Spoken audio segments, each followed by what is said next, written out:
ถ่ายวิดีโอนั่น เข้าไปหนึ่งแห่ง ถ่ายวิทยุนั่นเด้อ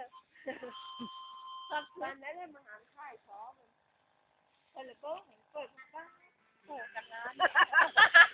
โอ้กระล้าน เราอยู่อันนั้นที่เราโผล่กันร้าน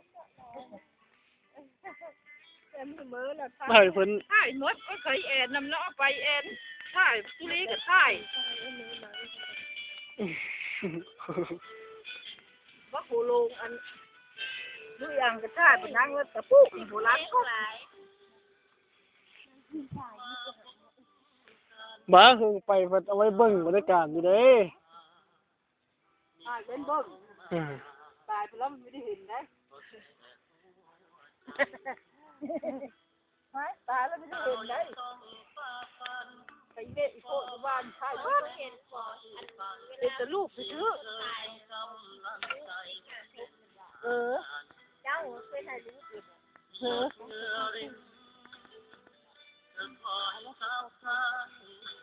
ใช่เนี่ยมันก็อายุเท่ามาค่ะ อยากได้รูปแบบรูปหลายๆรูป โอ้ยถ่ายไว้หลายๆคน ถ่ายไว้ ตอนนั้นก็ไปมุดตั้มตายกับข้าอยู่บนหายผม อืม นั่งให้เดียวมันสั่นเข้าอันก้อนบาดเขานะท่านก็พูดไม่ออกโอ้ยยามเลย คอยโบดเด้